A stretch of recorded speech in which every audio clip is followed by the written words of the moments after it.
নমস্কার। যুক্তি তর্ক সঙ্গে অর্কই আপনাদের স্বাগত। আপনাদের সঙ্গে আমি অর্কপ্রভ সরকার। চতুর্থ দফায় ৯৬টা আসনে দেশ জুড়ে ভোট হচ্ছে। তার মধ্যে পশ্চিমবঙ্গের ৮টা আসন, বহরমপুর, কৃষ্ণনগর, রানাঘাট, বর্ধমান পূর্ব, দুর্গাপুর বর্ধমান, আসানসোল, বোলপুর এবং বীরভূম। প্রথম কথা, তিনটে জিনিস এই দফায় দেখার আছে, বিশেষ করে রাজ্যে। এক, কেষ্টমণ্ডল সকন্যা তিহারে গড়াগড়ি খাচ্ছে। কেষ্টমণ্ডলহীন বীরভূম তৃণমূলকে তার আগের আধিপত্য ধরে রাখতে পারবে। এক। দুই, ১২ বার বোধহয় ১ ডজন বার না বা ১১ বার কেন্দ্রীয় এজেন্সির তলব পেয়েছেন রাজ্যের মন্ত্রী মলয় ঘটক। একবার গিয়েছিলেন, তারপর যাননি। তার রাজনৈতিক অবস্থান নিয়ে নানা মহলে জল্পনা হচ্ছে। আসানসোল লোকসভা কেন্দ্রে এবার প্রার্থী শত্রুঘ্ন সিনহা, যিনি উপনির্বাচনে ৩ লক্ষের উপর ভোটে অগ্নিমিত্রা পালকে হারিয়েছিলেন, তিনি কি আসনটা ধরে রাখতে পারবেন? এবং আসানসোলের ভোট যুদ্ধে মলয় বাবুর ভূমিকা কি হবে? ৩, বাম কংগ্রেস জোটের যারা প্রার্থী হয়েছেন তাদের মধ্যে ধরুন দিলীপ বাবুর বিরুদ্ধে দাঁড়িয়েছেন অবসরপ্রাপ্ত অধ্যক্ষ সুকৃতি ঘোষাল, আবার কৃষ্ণনগরে মহুয়া মৈত্রের বিরুদ্ধে এস.এম. সাদি, আবার হাসন থেকে যিনি বিধায়ক হয়েছিলেন মিল্টন রশিদ, তিনি দাঁড়িয়েছেন শতাব্দী রায়ের বিরুদ্ধে কংগ্রেসের প্রার্থী হিসাবে। তারা কতটা ফলাফলকে প্রভাবিত করতে পারবে? এবং চতুর্থত, বহরমপুর কেন্দ্রের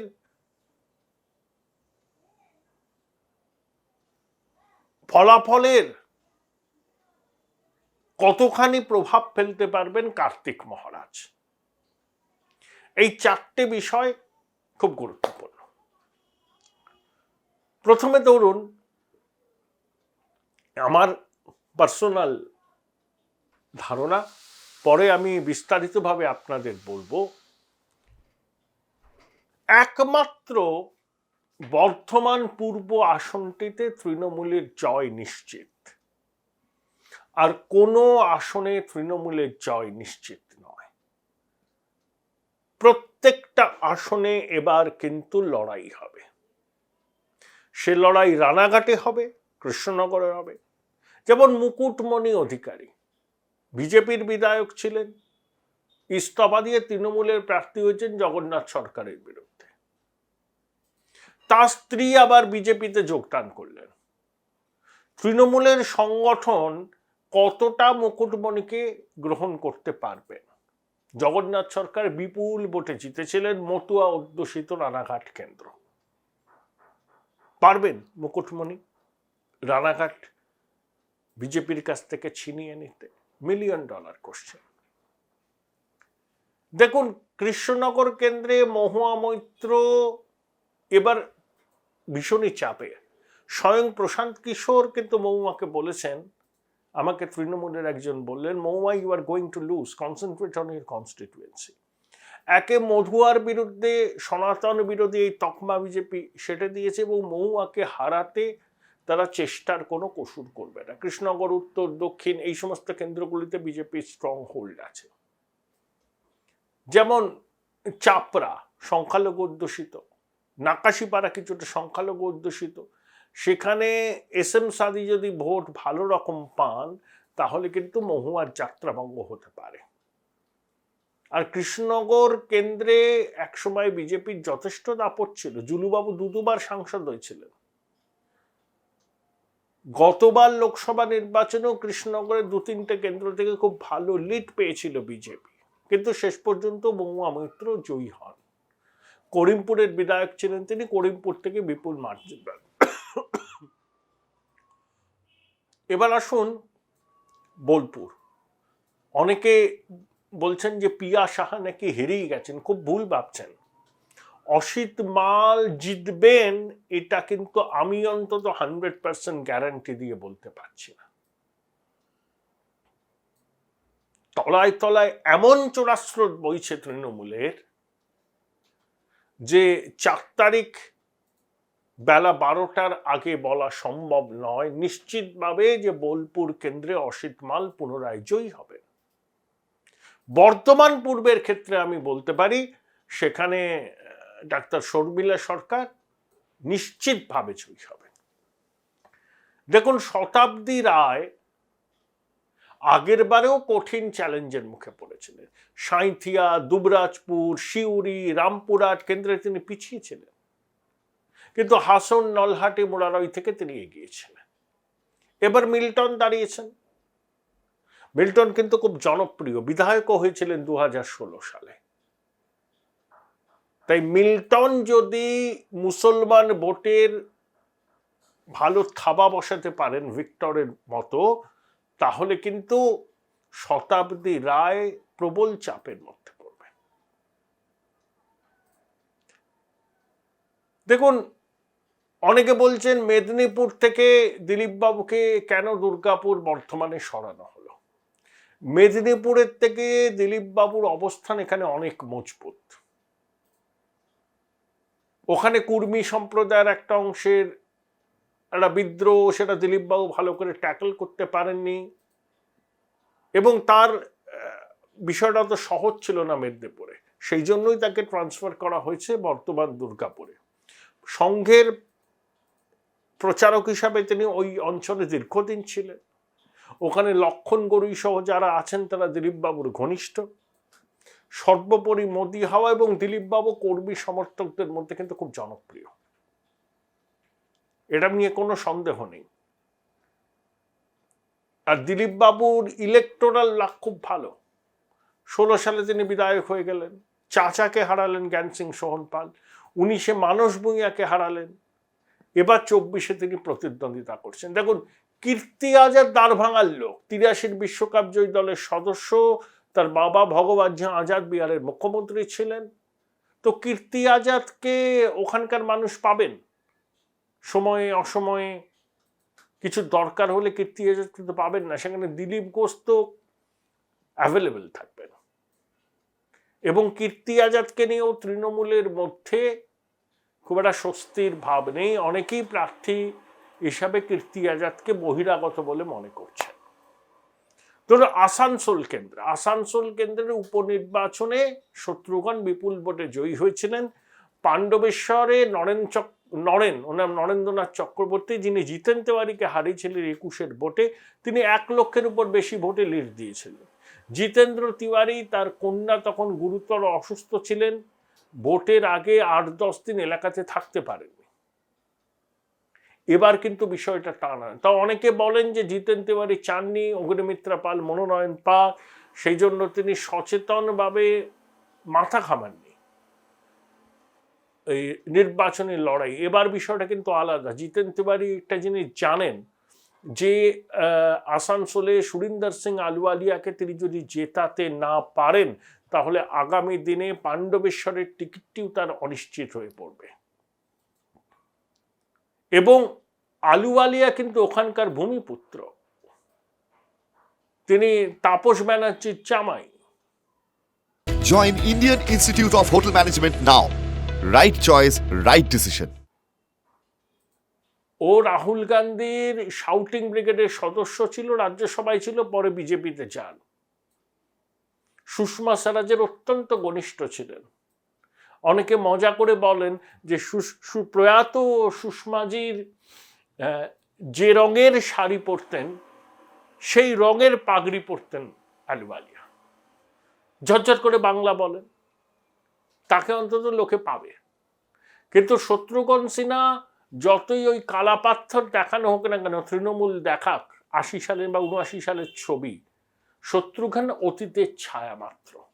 তিনি এমনিতেও অসুস্থ এবং একেবারেই অ্যাক্সেসিবল নন। এবং 2014 এবং 19-এ দুবারই আসানসোলে মানুষ বিজেপির পক্ষে রায় দিয়েছে। বাই ইলেকশনে শত্রুঘ্ন জিতেছিলেন, সেই ফলাফলের পুনরাবৃত্তি হওয়ার সম্ভাবনা কম। এবার আসুন বহরমপুর। দেখুন, 2014 সালে ইন্দ্রনীল সেনকে 3 লক্ষেরও বেশি ভোটে হারিয়েছিলেন অধীর। 2019-এ সেই ব্যবধান কমে দাঁড়ায় 79,000 এর একটু বেশি। বহরমপুর বিধানসভার 7টা কেন্দ্রের মধ্যে বড়োয়া, কান্দি এবং বহরমপুরে অধীরবাবু ভালো লিড পেয়েছিলেন, বিশেষ করে কান্দি এবং বহরমপুরে। কান্দিতে 35,000 এবং বহরমপুরে 89,000 2019-এ, বড়োয়াতে 3,000 সামথিং। ওদিকে বেলডাঙ্গা, ভরতপুর, রেজিনগর, নওডাতে লিড পেয়েছিলেন তৃণমূলের প্রার্থী। কিন্তু বহরমপুর এবং কান্দির অধীরবাবু যে লিডটা পেয়েছিলেন, তাতে অন্য জায়গার ডেফিসিট মিটিয়ে তিনি 79,000-এর বেশি ভোটে জেতেন। তার বিরুদ্ধে প্রার্থী ছিলেন একদা অধীরবাবুর ছায়াসঙ্গী কান্দির বিধায়ক অপূর্ব সরকার ডেভিড। তৃণমূল মেনে নিয়েছে স্থানীয় কোনো নেতাকে দিয়ে বা রাজ্যের কোনো নেতাকে অধীরবাবুর বিরুদ্ধে দাঁড় করালে লড়াইয়ের জায়গাতেই তারা থাকবে না। সেই জন্য ধর্মপ্রাণ ইউসুফ পাঠানকে গুজরাট থেকে উড়িয়ে নিয়েছে তারা। এটি হোটেলে ইউসুফ পাঠান তার টিম থাকছেন। তার ইউসুফের বাবা মসজিদের ইমাম ছিলেন। ইউসুফ এবং ইরফান মসজিদের সংলগ্ন জায়গাতেই থাকতেন বড়রা। তো ধর্মপ্রাণ মুসলমানদের কাছে ইউসুফ পাঠানের কে সামনে রেখে সংখ্যালঘু ভোট কনসলিডেট করছে, চেষ্টা করছে। এবার বিষয়টা হলো যে অধীরবাবুর একটা গ্রহণযোগ্যতা মুসলমানদের মধ্যেও আছে। সেই 99 সাল থেকে তিনি টানা জিতেছেন, 5 বার হয়ে গেছে, এবার জিতলে 6বার জিতবে। এবং বহরমপুরে হিন্দু মুসলমান পাশাপাশি রয়েছেন।